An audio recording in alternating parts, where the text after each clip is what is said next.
Hi, this is Dr. Kendrick Johnson with ARC Family Health, and I have a lot of patients who have questions about starting a medication for cholesterol. And so this video is to try and help understand why we would start a medication for cholesterol. And of course, that the only reason that we start cholesterol medication is because we want to prevent heart disease and strokes. And so most people, most doctors, if they're following the guidelines, are going to be using this calculator that I have here to try and figure out if you are more likely to benefit from taking a cholesterol medication than to have a potential risk from taking it. So I take prescribing medications really seriously, and if there is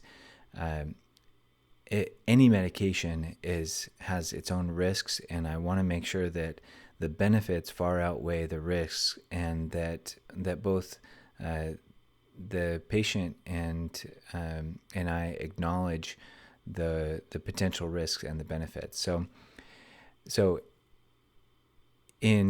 say that we got your labs back, and these were your labs. Now your labs are probably different than this, but I'm just using this as an example.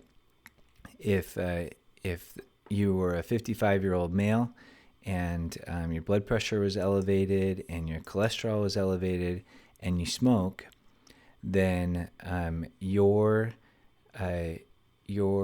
risk of having a heart attack in the next 10 years, or a heart attack or a stroke in the next 10 years, might be something like this, which is 24.8%, about 1 in 4. So this is a pretty high risk, and so we are trying to figure out what is the benefit of putting you on a medication.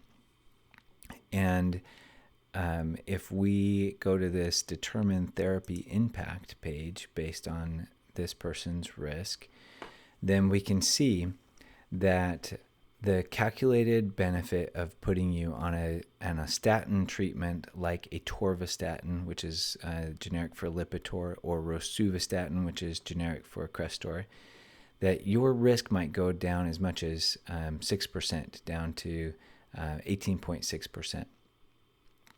And that's really bad math. That's more like 7%, right? No. Bad math again. That's 6%. So the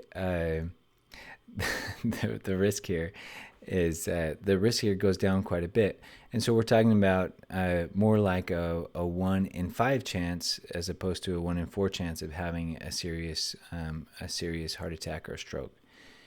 And if you also treat your blood pressure and you give somebody an aspirin, then that will go down even more to 12.3%. So now we've cut that risk in half.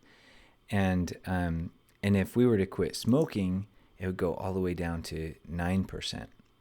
And so this is an important thing for doctors to understand. When they prescribe this medication, we know that if we give people with these types of risks a medication, we bring their overall risk down by a handful of percentage points. And that's worth it to us, because if we're going to prescribe this to 100 people, we might save a couple of lives, and that's really important to us, and important to the patient and their families. But I also wanted to point out here that this brings down the risk by some percentage points. With a few medications, we might bring your percentage risk down by as much as 12%. But it's interesting to note that if your blood pressure is more naturally lower, so like let's say we brought you down to 110 over 75, and your cholesterol came down naturally with nutrition and exercise, and your good cholesterol came up with nutrition and exercise, and your bad cholesterol came down, and then you stop smoking, then let's say you stopped smoking 6 months ago, then your risk went down to 2.8%. So these are things that are only possible with lifestyle change.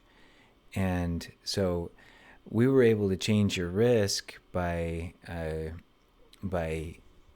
like half if we started medications, but we cut your risk by 90% by changing your lifestyle. So that's something that I feel like a lot of patients are not aware of, is how valuable, how huge the impact of your lifestyle can be on your risk of heart disease and stroke.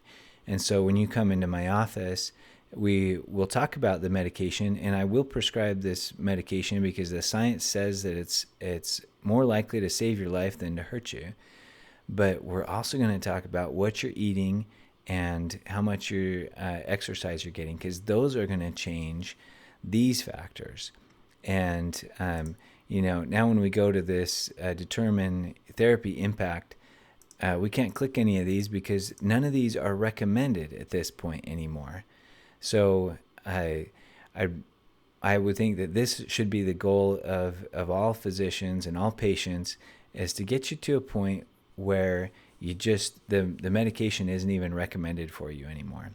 So that's what that's the reasoning behind why I'm recommending this medication for you, and it's also the reason why we're trying to work on the lifestyle, which is going to be a lot more important, make a lot more impact than the medication ever has a possibility to. So if you have more questions, please let me know, and we'll talk about it in clinic. Thanks.